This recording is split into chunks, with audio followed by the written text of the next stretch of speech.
O primeiro livro é o livro Comporte-se, do Robert Sapolsky, tá? Esse livro aqui é um livro que todos vocês deveriam ler por duas razões. A primeira razão é por conta do conteúdo, propriamente. O conteúdo do livro é um conteúdo muito bom, é um conteúdo fantástico. O Sapolsky, ele é um neurocientista o mais importante vivo hoje no mundo, na minha opinião. E ele tem uma experiência de campo muito grande, ele já morou alguns meses na África, não lembro em qual país da África, estudando primatas. Ele é um sujeito que dava aula em Stanford, não sei se ele está aposentado, e ele é um cara muito didático. É muito raro você encontrar isso numa mesma pessoa. Didatismo, capacidade de explicar um conteúdo complexo de uma forma simples. Além disso, isso já é difícil você encontrar. Além disso, você encontrar um cara que é cientista, que foi cientista por muito tempo e que sabe explicar a ciência de forma simples. Além disso, esse sujeito foi para campo, né? Muitos cientistas ficam no altar do laboratório. Ele foi para campo para estudar o comportamento dos primatas. E, além disso, ele é um belo escritor. Então, assim, esse livro do Robert Sapolsky, ele condensa um monte de habilidades que são raras de encontrar em um único indivíduo. Inclusive, tem vários livros aí, que são livros técnicos de cientistas, que são escritos por jornalistas. Às vezes, o jornalista, inclusive, é coautor do livro. Outras vezes, o jornalista ou o escritor vira um ghostwriter, que é aquele escritor fantasma. Ele escreve, o sujeito paga para ele uma bela nota, assina um contrato de confidencialidade e ninguém mais comenta sobre aquilo e passa-se como se o autor fosse o autor que está na capa fosse o autor do livro. Spoiler aqui para vocês, não contam para ninguém. Grande parte dos livros brasileiros de influencers de internet são escritos por ghostwriter. Raros são aqueles influencers que escrevem os próprios livros. Sai fora, Bri. Sai fora. Sai. Mas fica entre nós. O Sapolsky escreveu esse livro, né? E ele escreveu esse livro porque ele é um cara que escreve livros há muito tempo e é um belo escritor. Então, isso torna a leitura uma leitura muito legal, cara. Uma leitura muito divertida. Ele faz piada no meio, ele tem sacadas inteligentes que você precisa ser um pouco inteligente para entender. Você precisa compreender, às vezes, até um pouco de geopolítica, de história, para conseguir compreender as sacadas que ele faz no livro. Isso torna a leitura muito agradável mesmo. Então, esse é um ponto. Além do próprio conteúdo, então são dois pontos que eu falei, né? Além do conteúdo ser muito bom, a forma, não só o conteúdo, mas a forma é muito agradável. A principal tese desse livro aqui, o principal ponto desse livro aqui, é que o autor, ele tenta, e olha que genialidade, ele tenta explicar o que aconteceu no comportamento em escalas temporais diferentes. Ele dá uma cena onde um sujeito está numa situação específica, esse sujeito, ele, no meio daquela situação, não sei se ele é um policial, não lembro, ele saca uma arma. E ele saca essa arma e ele tá meio desnorteado e ele mira essa arma pra uma pessoa e ele puxa o gatilho. Né? Pull the trigger. O Sapolsky passa 800 páginas quase, 700 páginas, explicando o que aconteceu no corpo da pessoa antes dela puxar o gatilho. Esse é o livro. É fantástico, eu sei, é fantástico. Então ele explica o que aconteceu um segundo antes, aí ele entra no reino dos neurotransmissores, ele explica o que aconteceu minutos antes, aí ele entra no reino dos hormônios, ele explica o que aconteceu dias antes, aí ele entra no reino da neuroplasticidade, das modulações, ele explica o que aconteceu anos antes, infância, cultura, e ele explica o que aconteceu milênios antes, milhões de anos antes, entrando no ramo no reino da evolução. Então ele fala de neurociência, endocrinologia, sociologia, psicologia, antropologia, biologia evolutiva, uma série de temas incríveis, cita uma fonte abundante de livros, você pode sair desse livro aí aprendendo uma série de outros livros e no último capítulo, um dos últimos capítulos, ele fala sobre livre-arbítrio. Nós temos 2 ou 3 aulas aqui, talvez, acho que 3 aulas sobre livre-arbítrio. Eu sugiro que vocês assistam a essas aulas e deem a chance, porque é um tema que eu sei que às vezes está, digamos que, em choque com as suas crenças religiosas, mas eu acho que vale a pena você dar chance para essa reflexão, você não precisa concordar, mas aquela mente que se abre para uma nova ideia nunca mais volta ao tamanho original, como diria uma série de pessoas aí a quem essa frase é atribuída. Então acho que vocês deveriam assistir essas aulas intituladas Livre-Arbítrio, é só botar aí Livre-Arbítrio, alguma coisa assim, na lupinha do aplicativo ou do navegador web aí, e vocês encontram essas aulas. Então esse aqui é o primeiro livro, ele termina com esse capítulo sobre livre-arbítrio, a tese dele é que a gente não tem livre-arbítrio. Eu não vou explicar para vocês o porquê que ele explica isso, já está explicado nessas outras aulas, salvo engano são pelo menos 2 aulas de 1 hora cada uma, são aulas densas, complexas, mas são aquelas aulas que você, se assistir, estará num panteão diferenciado de entendimento sobre o comportamento humano do que outras pessoas. Então, claro, nem todo mundo quer entrar nessa seara, às vezes por covardia, no sentido de não ter culhão para conseguir assistir a aula, porque é um tema um pouco mais difícil, e aí tem que parar e pensar, e essas coisas estão em erosão. Outras pessoas por simples desinteresse, enfim, não sei qual que é o seu caso. De qualquer maneira, sugiro que repense ele e insista nessa aula, que são aulas interessantes para você compreender uma série de coisas. Arrisco dizer que vocês vão sair sabendo mais do que a maior parte dos neurocientistas do Brasil sobre o comportamento à luz das neurociências. Só que esse livro fechou com essa pergunta desagradável, né, com essa resposta desagradável sobre o livre-arbítrio, e deu uma série de polêmicas. Ele publicou o Behave, esse livro aqui, Comporte-se, em 2018, na versão em inglês. Salvo engano, foi quando eu li ainda ele na versão em inglês. Ele...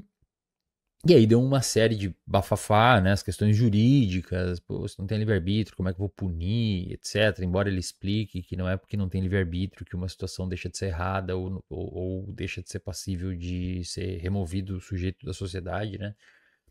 Enfim, tem uma série de argumentos aí, que vocês têm que assistir a aula. E aí ele, sabendo do bafafá, resolveu publicar este outro livro aqui, que saiu há uns 2 anos atrás, salvo engano, na versão em inglês, e este ano saiu a versão em português, se chama Determinados, né? Em inglês fica Determinate, os dois pela Companhia das Letras. Esse livro aqui, basicamente, ele continua o debate sobre livre-arbítrio do primeiro livro, só que agora é só sobre isso, e a outra naca gigantesca, embora as 200 primeiras páginas sejam uma recapitulação do livro anterior, para quem não leu o livro anterior, né?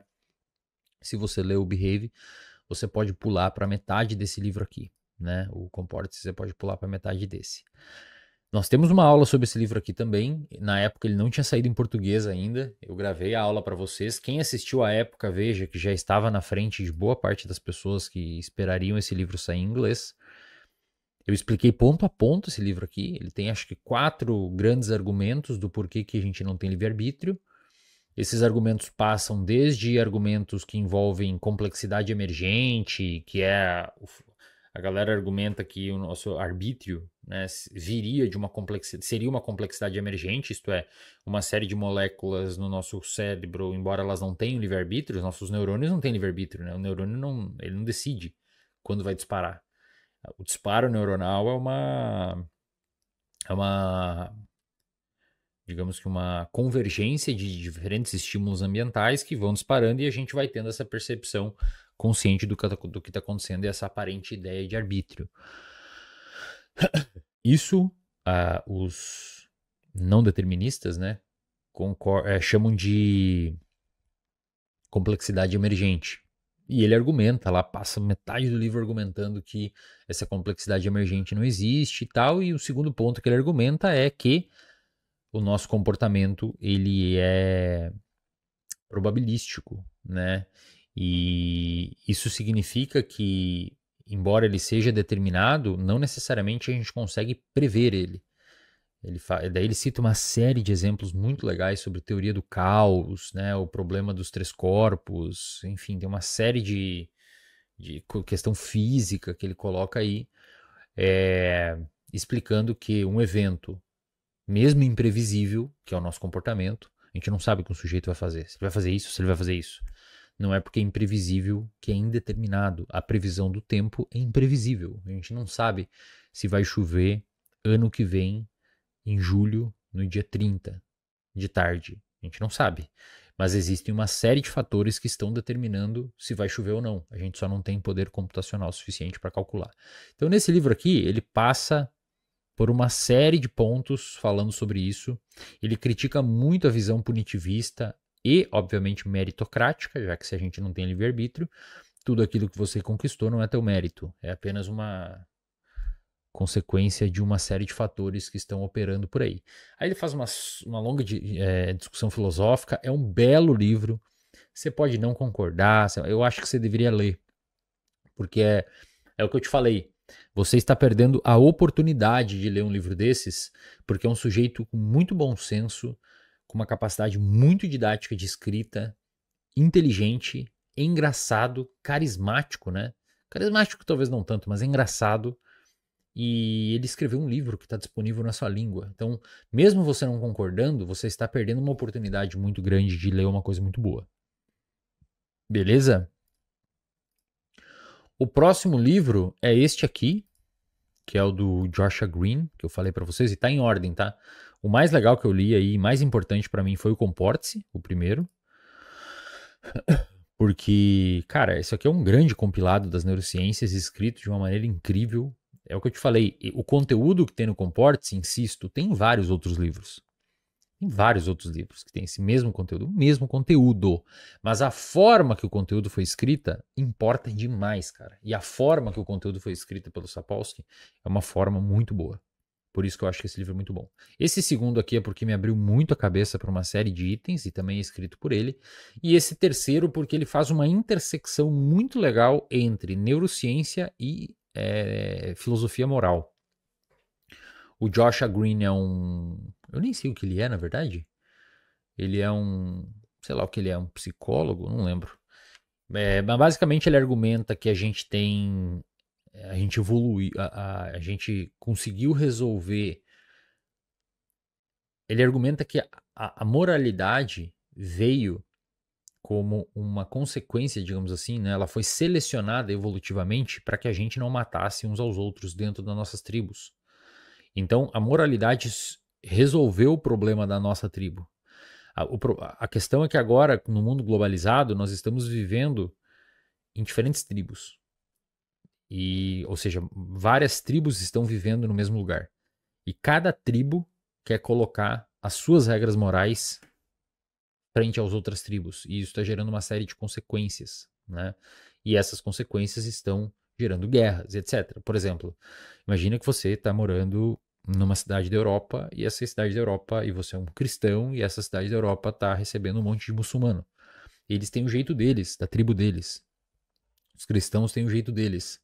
Os dois funcionaram ao longo dos anos e foram culturalmente selecionados, preservados, porque funcionaram dentro da tribo. Agora as duas tribos, com leis morais distintas, estão habitando o mesmo espaço.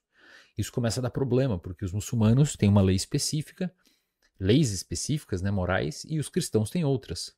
E isso começa a dar atrito entre eles. Então, como é que resolve, né? O Joshua Green sugere uma solução, que é a gente adotar uma resolução moral, uma metamoralidade de cunho utilitarista, isto é, a gente deveria buscar decisões morais que tendem a aumentar o bem-estar da população mais do que causar dor, né? Ou prejuízo. Aí ele passa o livro inteiro fazendo uma análise sobre isso enfim, ele faz uma série de análises, é um livro bem complexo, é outro calhamaço, mas é um livro muito bom, não só pelo conteúdo, mas também, assim como o do Sapolsky, pela forma de escrita. Por quê? Porque o Joshua Green, ele é um cara que escreve com um tipo de escrita mais filosófica, analítica. Então você vê que a escrita dele é uma escrita muito argumentativa. Quando ele escreve um parágrafo sobre utilitarismo e aumentar o bem-estar, você já cria alguma pergunta na sua cabeça e aí você continua lendo, ele te responde a pergunta que você criou no parágrafo seguinte. Parece que ele sabe as objeções que você está criando.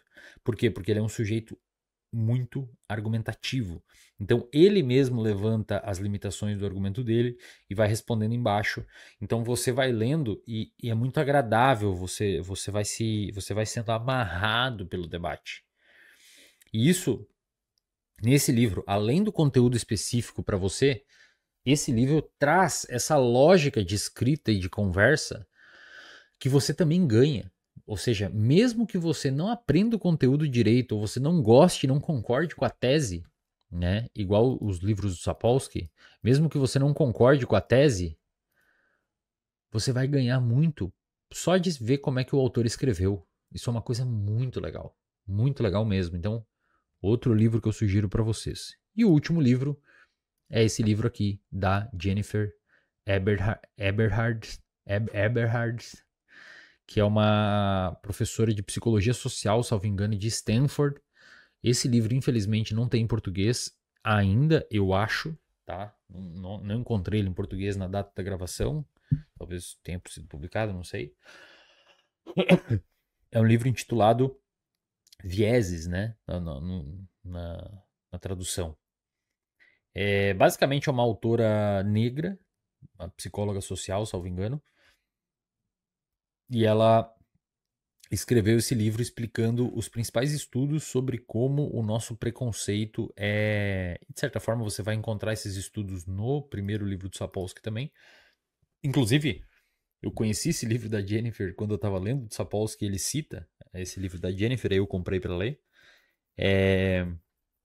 Basicamente, esse livro, ela explica como que os nossos preconceitos são inconscientes. A gente não tem tanto acesso a esses preconceitos e eles estão operando no nosso cérebro. Né? Aí ela cita vários casos policiais, ela cita vários casos, enfim, inclusive tem uma aula aqui no RD só sobre esse livro. Eu sugiro que vocês assistam essa aula também. Agora eu não vou lembrar o nome da aula. Talvez seja preconceito, alguma coisa assim, o nome da aula. Mas esse é um outro livro muito legal que vocês podem ler. E é um livro que com certeza vai mudar um pouco sua cabeça sobre preconceito. Às vezes você vai começar a ver que preconceitos são... Vou achar a aula aqui. Vocês vão ver que preconceitos são muitas vezes uma... Vou falar um negócio meio estranho aqui, talvez vocês, sei lá, sinta que é estranho, né? Mas quem entende esse conteúdo sabe que não é estranho. Deixa eu só achar a aula aqui. Uma pessoa que é... A neurociência do preconceito chama. A neurociência do preconceito, tá? Uma pessoa que é preconceituosa, cara, muitas vezes essa pessoa, eu sei que vai ser estranho que eu vou falar, mas ela é quase como uma vítima, sabe? Porque ela é uma pessoa que teve um cérebro lapidado por uma sociedade doente para ser preconceituosa. Então falta para essa pessoa, e a autora escreve isso, tá? Uma neurocientista negra, uma psicóloga, ela mostra como os estudos explicam isso. A pessoa ela tem vieses implícitos que ela nem sabe que tem, nem sabe explicar que tem. Por exemplo, você bota um rosto negro e uma imagem de cunho positivo nos estudos. E aí tem dois botões, né? Um vermelho e um azul, uma coisa assim. Aí tem um rosto negro e uma imagem de cunho positivo, uma criança correndo no parque, sorrindo. Aí você fala para a pessoa, quando aparecer um rosto negro e uma imagem positiva, você clica o botão vermelho. Quando aparecer um rosto negro e uma imagem negativa, você clica o botão azul. Aí você fica medindo o tempo de reação da pessoa ver aquilo e clicar. Quando vem um rosto negro e uma imagem negativa, a pessoa clica mais rápido o botão, porque para ela é meio óbvio que um rosto negro está associado a uma imagem negativa. Quando vem um rosto branco e uma imagem positiva, ela clica rápido também, porque é meio óbvio, para a pessoa branca no caso, né? Quando vem um rosto negro com uma imagem positiva, ela demora milissegundos para clicar o botão, porque para ela não é tão óbvio. É um viés. Né? Agora, se você pega uma pessoa branca que cresceu numa comunidade negra, ou tem um irmão adotado negro, foi numa escola desde pequeno que tem negros, essa criança, essa pessoa adulta branca, ela não tem esse viés. Porque o cérebro dela se acostumou com o tempo. Né? É por isso que a minha opinião sobre cotas é muito impopular. Eu acho que cotas não deveria ser necessariamente na universidade, porque o filhinho do rico cresceu vendo na escola particular a única pessoa negra sendo filho da faxineira que conseguiu uma bolsa, né, ou do segurança. Aí chega na faculdade, um monte de gente de tudo que é tipo. É óbvio que a pessoa já está com os preconceitos consolidados. Cota deveria ser um ensino básico. Primeiro, porque também é a parte mais importante para uma criança aprender. Né? Não adianta, você tem que dar cota no ensino básico. As crianças brancas crescer desde sempre vivendo com crianças negras. Entendeu? Então, esse livro é muito fantástico. E ela cita até estudos, ela ou o Sapolsky, eu me perco nos livros. Cita até estudos que com primatas não humanos é assim também. Se você bota um primata e mostra frutas de uma aranha, ele demora mais para clicar o botãozinho quando você treina ele. Porque para ele não é normal fruta e aranha. Aranha é uma coisa nociva para primata. Então a gente constrói uma série de preconceitos que existem de fato na sociedade. A sociedade faz esses preconceitos existirem. E numa sociedade como a nossa, que é uma sociedade racista, etc., a gente precisa trabalhar ativamente para quebrar esses preconceitos. Entendeu? E é isso que essa autora fala no livro. Eu já sabia disso antes dela. Quando você começa a estudar neurociência, esses vieses construídos são as primeiras coisas que você aprende, porque os testes laboratoriais são muito legais e a gente acaba aprendendo fácil, porque é relativamente fácil de fazer e barato também, já que a gente não tem dinheiro. Mas você lê essas ideias porque a autora, por ser professora de Stanford, ela fez um levantamento gigantesco de mortes, etc., pela polícia de Nova York, né? E, cara, é claramente enviesado. Entendeu? Ela mostra todos os dados ali. Agora talvez não mais, né? Porque ela levanta uns dados mais antigos. Então é um livro que é muito legal você ler, cara. Se você não quer ler esse livro, por ser em inglês, eu entendo que às vezes tem essa barreira da língua, assista a minha aula. Chama Neurociência do Preconceito. Eu explico até, eu boto até as imagens desse livro, de uns estudos com arma e etc. que eles fazem.